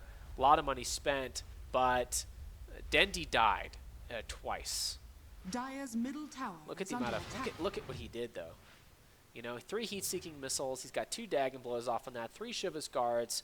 Scythe of Ice. In many ways, Dendi basically just goes in and just presses buttons. He didn't do a lot of March the Machines. I'm a little surprised by that. Maybe it's because it's magical damage, not pure damage anymore. And with the magical damage, oh, he does have a buyback, so he should be all right. He's going to think about buying back here. He goes ahead. He realizes they're going to force the buyback, so he wants to buy back as soon as possible so that he can get that buyback cooldown timer ticking. He's got 6 minutes and 50 seconds on the cooldown timer. He needs to get in a position to push out these lanes. He doesn't want to have every lane pushing in on him. So he needs to get out there and do that. But you realize he's basically just going and pressing buttons. March the Machines, I guess, takes a little too long, or maybe it's too much mana. It's 190 mana. It's not a lot of mana, and it provides a pretty good area of coverage. So maybe that's room for Dendi improvement, says the scrub. He knows nothing about why Dendi's doing that or not doing that. So Dendi playing his role in the buyback. He is keeping these lanes, I guess, as pushed out as possible. There is an aggressive ward all the way over in the enemy's bot lane. Seeing the creep waves being pushed out. Navi does not know where DC is right now. That's potentially very bad. They do not want to push out until they know where the enemy is. They also need to be careful because the creep wave is pushed in. This is an opportunity. If Dendi dies, that's potentially game. I'm not sure Navi can defend high ground by himself, so he has to play very defensively here. As the Aegis is gone, he picks back up his Bloodstone. He probably would have liked that earlier, but wouldn't matter too much. He did end up dying. Aegis was more useful than a Bloodstone. You bet doesn't have a courier just following him around, being able to switch items as quickly as possible. Probably going to use the Hawk here to scout things out, be able to push these lanes out as much as possible. These are going to hurt. These creeps, the Navi creeps hurt. They're big and they're fat. They're scary. They got armor. Except for this bottom lane. So I'm sure that's where Dendi's going to be focused. It's just a matter of time before the other lanes push out. Dendi doesn't really need to put too much time in those lanes. He can, but he also doesn't want to get caught out. It's kind of risky. He's going to go ahead and push one anyway. I guess he sees at least one enemy in his side of the jungle, so probably not going to be enough. Not going to be over here as well. And if you push one lane, you know, you're gonna. That's that much less time that DC has to push the bottom lane, and they're pushing the bottom lane for sure. DC is focusing the bottom lane. You can tell because that lane keeps getting pushed in no matter what Dendi and his teammates do in that bottom lane. It's essential they keep that bottom lane pushed out. They cannot afford to lose any more racks. That's mega creeps after that. Everybody knows you really can't fight mega creeps, at least not with these lineups. Maybe with the Deuce or something. The Dendi says, hold the line here. maybe that's where he's saying, don't go past that point. And then, of course, they just saw the enemies run there over the river. Or maybe not. It's hard to know sometimes what I see as the observer and what they see. I wish it was perfect in terms of me not being able to see anything that they cannot see, that Navi cannot see. So they know that there's an evoker in the area because there's a tornado. Dendi's in a position to be able to defend against this bottom ground. He needs to be in this area. But this is where Tinker is just so devastating because for DC, all their lanes are getting pushed in right now. And no matter what they do, they can't stop. They cannot push the creep wave into this bottom tower until Navi has basically pushed all the other lanes into the base. And once that happens, then they're already dead. Because, yeah, DC can take out a lane of racks, potentially, but then DC has lost their last lane of racks, and then Navi just waits. They just wait, and they just defend high ground, and they've got really good high ground defense to do it.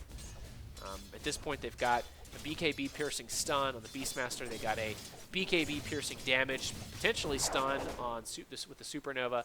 They have Dendi with all the ridiculous amount of damage he can do and wave clear he has. They've got not art style, probably an ag. He's got to have an ag. Yeah, he's got an ag. He's got Glimmer Cape. He's got everything he needs to be able to do a lot of damage and stay out of trouble as much as possible. And you got the probably ultra farm lone druid here, who himself has an abyssal blade. He has a pipe of insight. He now has a shadow blade. Take us. I guess to help get initiations. The bear probably has a ridiculous amount of stuff on him. Yeah, okay, so the bear has another abyssal blade. Bear has a Black King bar, has a moon shard. Doesn't have his own moon shard. Or doesn't have a aura moon shard yet. I'm assuming that'll be next if you need it, really. He probably will have a boots of travel here in a minute. Already has a radiance and an assault curiosity. There's just a tremendous amount of damage output in that bear. All they need to do is get the bear in the area. And, how do you stop this if you're DC? I don't think you can. You got a death push basically bottom lane, get that equilibrium with the creeps, save that creep, your barracks, but you have this constant push, not just by these high-level creeps mid lane and top lane, but by Dendi, who will punish you for every second you don't spend in those lanes. And, of course, he's going to punish you for every second you do spend in those lanes. Picks up a BKB. This is a 10-second max duration BKB. I wonder if this is actually a really, really nice pickup. Nobody is going to be able to stop Dendi from hitting those towers. And his attack speed with an Assault Curiosity, I'm surprised he'd have a Moon Shard on him at this point. His attack speed, it doesn't have to do a ton of damage, but actually he does. Look at that. 280 damage. That's actually a lot of damage. Just right-click. Who knew? He's got pretty decent attack speed right now. Got lots of agility. Gonna have the Assault Curious with the bear there. The only thing that's gonna stop Dendi in a BKB is a Winter Wyvern alt and a Chronosphere. That's it. And my guess is they're gonna bait out the Chronosphere Winter Wyvern alt on somebody else. Here's the smoke. Probably gonna go for a Roshan. There's not much DC can do to stop this. They'd have to commit their entire team fight, and maybe this is it. But you're doing that onto, look at the lineup. I mean, you're doing that onto a Phoenix, Beastmaster. You can see exactly where you're coming from, onto the massive AoE damage of a Tinker. Radiance Bear, you're really screwed. So Misery out of position. Dendi's gonna blink in on top, and he's gonna be able to blow him up with blow Misery up with a Dagon. Dendi's gonna be able to tank this and actually gonna die here to Resolution. He does not have enough money for.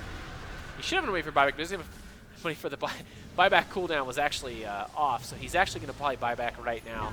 Get back into this fight. Maybe? He's deciding there. He chooses to buy back. Now he's going to TP in. Decides not TP there. He decides to rearm TP on to Seneko. This fight is still going on. He's going to come in and clean up. You watch this damage. There's the Hex. There's the Dagon. There's the Heat-Seeking Missile. There's the Laser. There's the Dagon. There's the Heat-Seeking Missile. He's going to blink in. He's probably going to TP over here or blink over here and clean up the last remaining member. So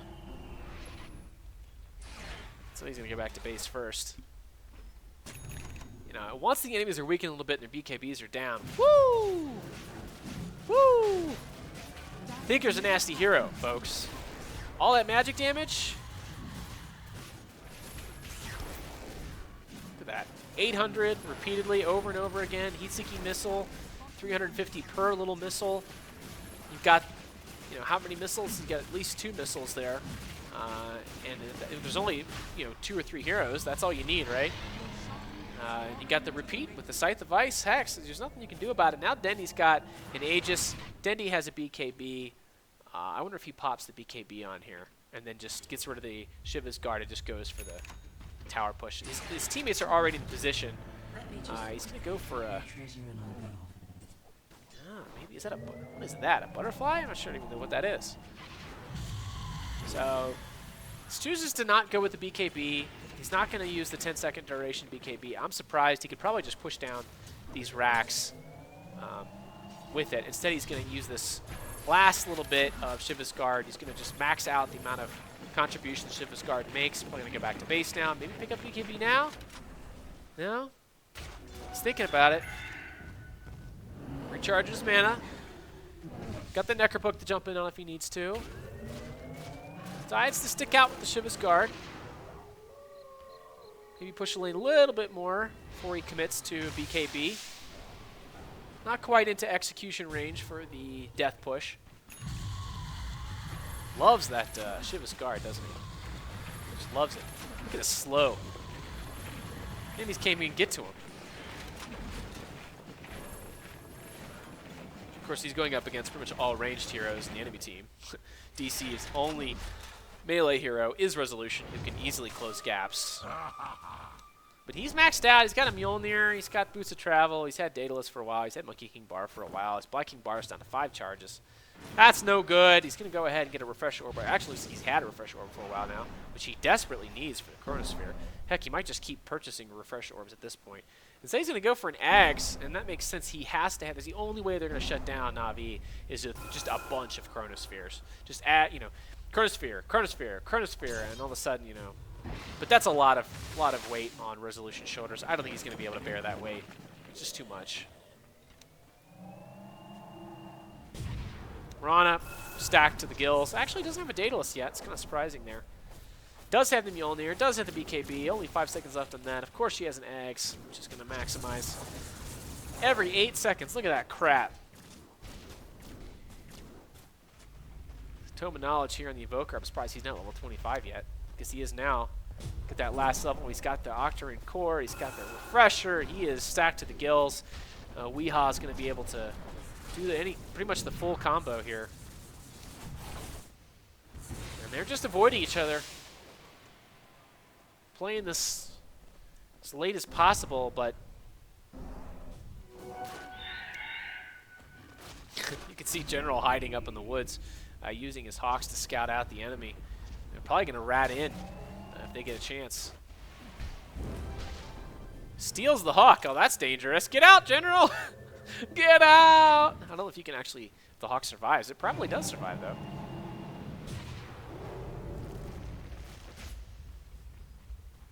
They're going to have to use this Aegis soon. I don't know what the cooldown timer is, but it's been a little bit.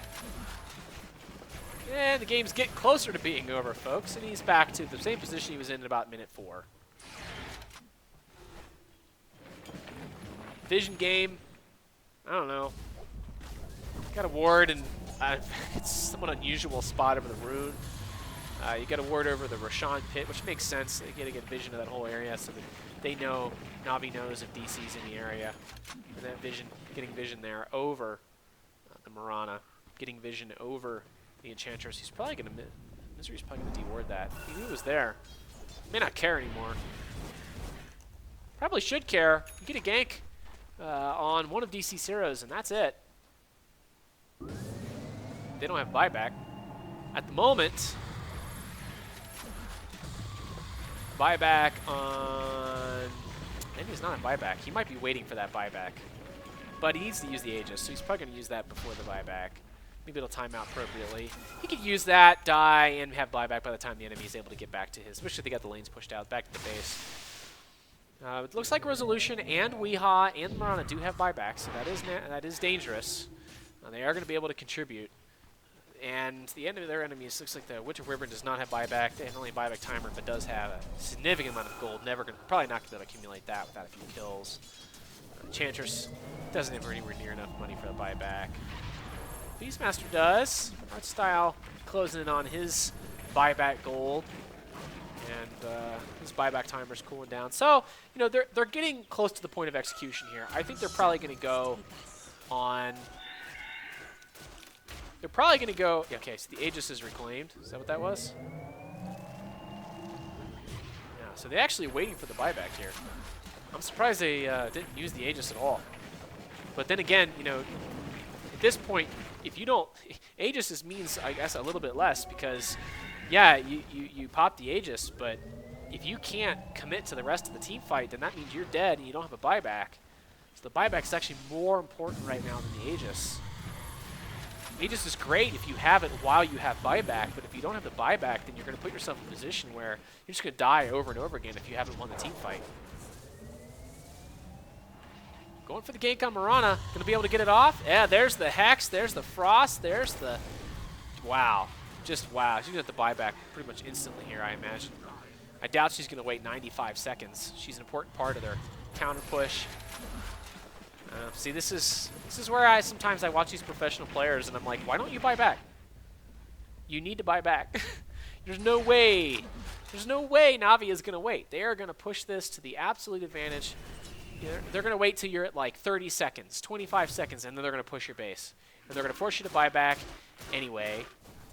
And you could have bought back a long time ago, helped prevent the creep wave from getting to that point, maybe helped, you could smoke gank the enemy, something like that. I don't know. I'm not a professional player. I'm just a scrub, but sometimes I wonder whether or not these way late buybacks are worth it. Maybe it's a trick. Maybe they get Navi to think they just have buyback. There's the buyback. There's the Chronosphere.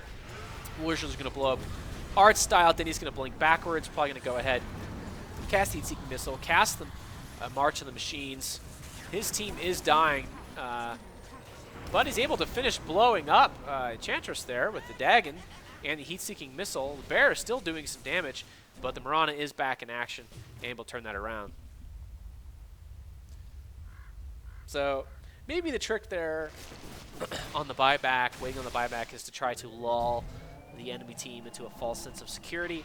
I just don't know if I believe that. I don't know if that's, at this level of play, I think these guys probably know full well who has buyback and who doesn't have buyback.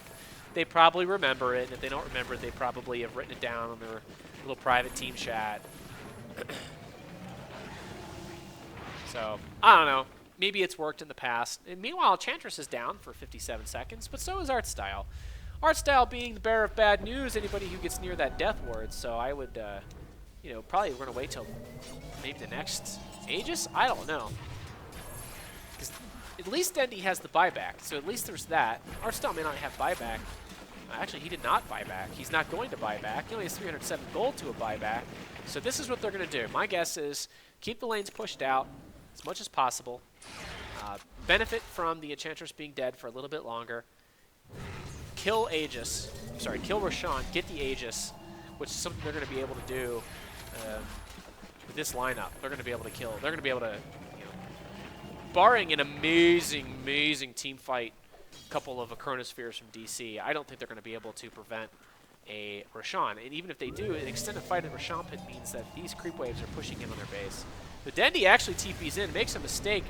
Weeha's going to BKB up. Dendi's going to get caught in a Chronosphere. This is going to be bad. Dendi a little too aggressive.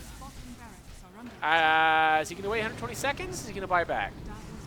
The Bear's pushing the racks. Little Necrogniths are pushing the racks. He might wait to buy back because this is potentially death push. Is he going to buy back? Contribute to this? Be able to get the last few hits?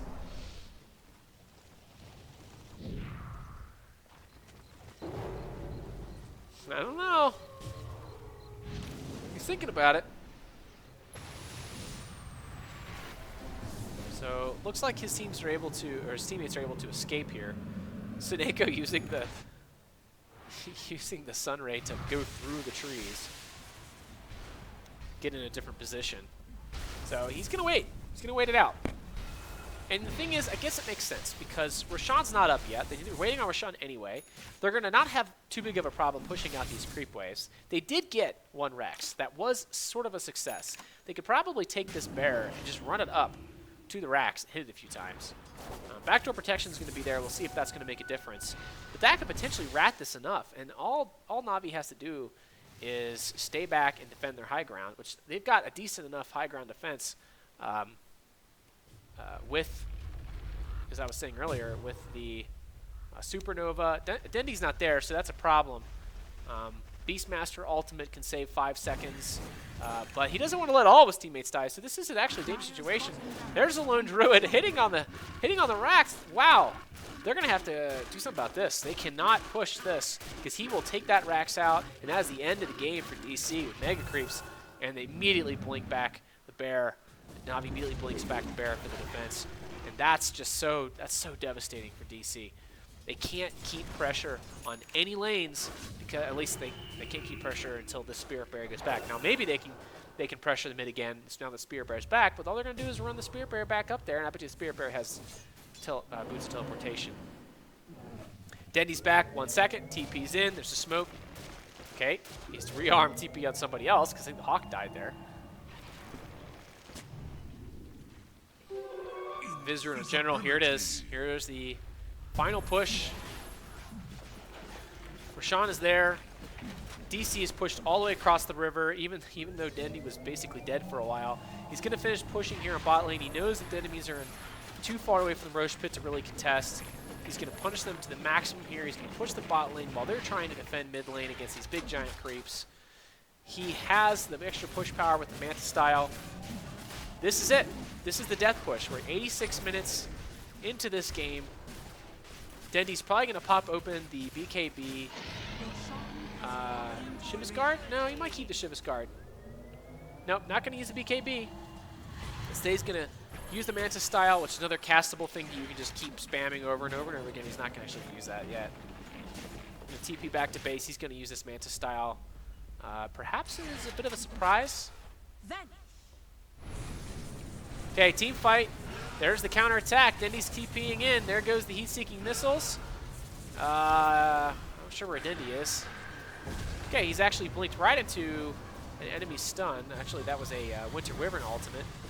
He's getting Yules. He's getting screwed. He's got another Chronosphere. He's going to die. But he's got Aegis, and that's why you get Aegis. And he's going to have buyback. This is going to be it. All they have to do is push this Rax. Now, if Dendi just had BKB, he would potentially be surviving this, but he didn't do BKB. He doesn't even have his Manta style on top of him. He lost the Aegis. I guess he wanted to keep the Aegis. He's going to Hex up.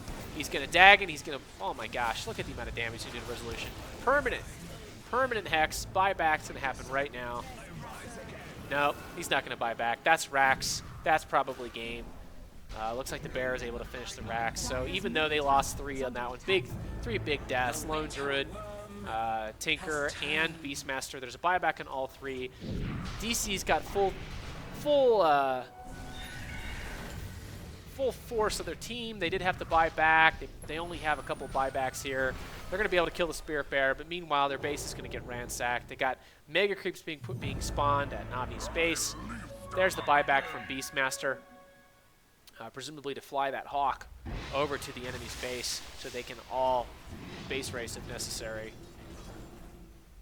DC has to push. They have no other option. You can't defend against Mega Creeps. They do not have the team to do that. They've basically been maxed out for a long time here. Looks like even Invoker went with a Divine Rapier, so that's a really big pickup. I really hope Dendi picks up BKB. He's got his Manta. Well, that's nice. He doesn't need to push anymore. There's the BKB. He needs to survive this. He's got to use the BKB for a high ground defense. Here comes the death push. He's going to buy back. You'll do it? Yep, there's the buyback. He's got the heat-seeking missiles. He's probably going to go ahead and BKB and just put on maximum pain here while the creeps. He's got the Hawk up top, so they can potentially TP in if necessary. Dendi's going to go ahead and put on the high ground defense with March of the Machines. He hasn't cast that BKB duration yet. There's a Mirana ult, so the enemies are somewhere. Dire's courier has been killed. They've done a pretty good. DC's doing a pretty good job. There's a TP in though. Spirit Bear TP into the Hawk. Try to kill that last few towers there. DC's the Mega Creeps are starting to make their way. Doom is at hand for DC. Mega Creeps pushing top lane. Mega Creeps pushing bottom lane. they're going to have to basically Marana ult, smoke up, and just try to kill. There's really no other option here. Dendi and Navi are going to have to hold the high ground as long as possible, and as soon as the high ground starts to fail, that's when they're going to have to just TP in. So they need the Beastmaster up, they need the Hawks constantly flying out, they need to have vision as close to the enemy as they can. Or close to enemy base as they can, DC's base. Just chilling. Just wait for those mega creeps to keep pushing in.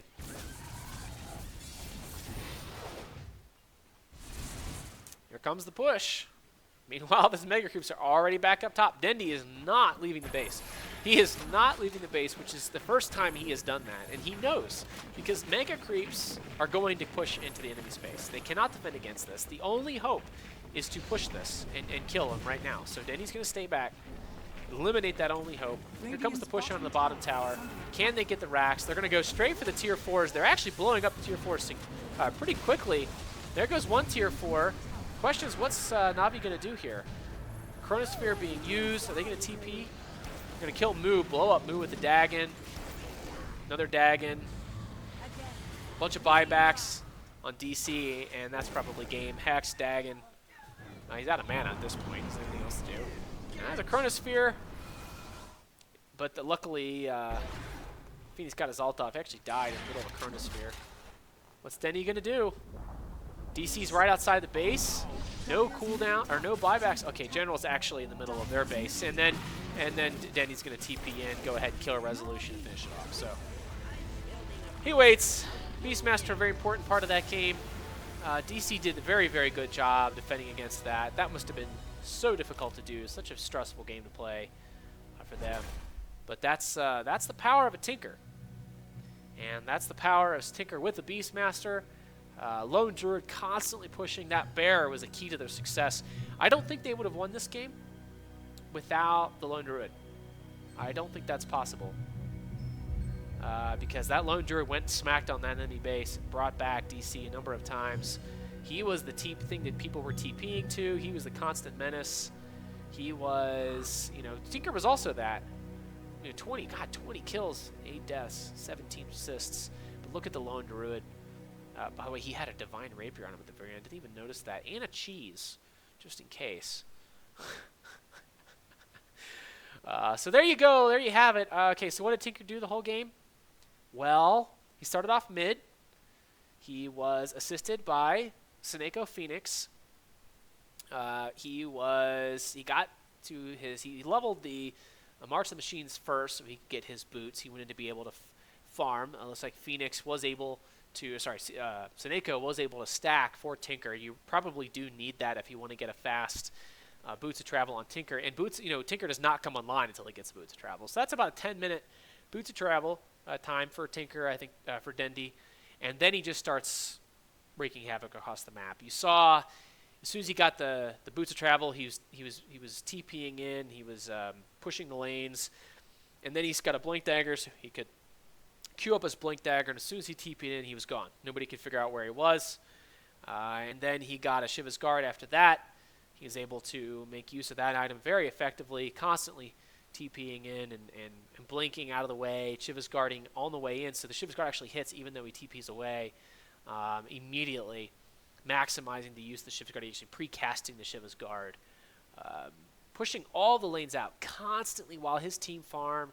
Such a menace for DC, and it probably fed DC, but Navi, I'm sure Navi realizes that you can't play Tinker if you've got a worse end game. You probably need a very competitive end game. You got to at least be able to withstand a couple of team fights. You can't be completely swept off your feet every single time you fight, because otherwise you push all the farm into the enemy, and the enemy's able to take all that farm, eat it all up, nom, convert it into really sweet items, and out late game you. So I don't imagine they would roll a Tinker into, say, a Dusa, or potentially, but I don't imagine they would against what they thought would be a better late game. But they had a Lone Druid, very good late game hero. Beastmaster, always going to scale because of that BKB piercing stun.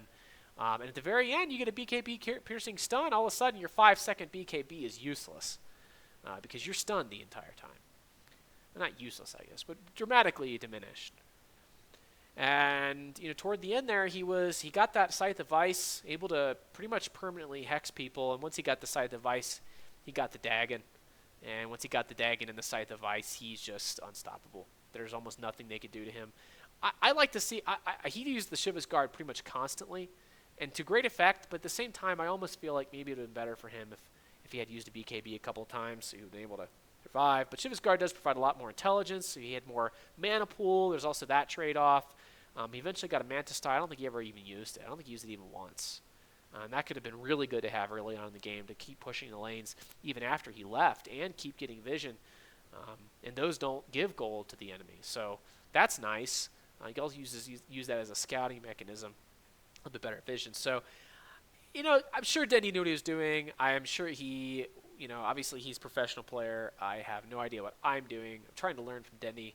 But at the same time, I'm sure some of these guys, aren't perfect. And I'm sure that maybe he thought, he did the calculation, thought Shiva's Guard was just better. Maybe he just didn't feel like switching around. He did seem to switch around quite a bit. Maybe he got tired of doing that. An entire game of Tinker play is so annoying, not only to play against, to play. Maybe people really enjoy that repetitive behavior, but my gosh, his hands are probably tired. So there you go. Big, massive damage dealer and lane pusher. That is Tinker, ladies and gentlemen, by maybe the world's finest, most legendary mid player. I hope you enjoyed this Scrubcast. Until next time, good luck and have fun.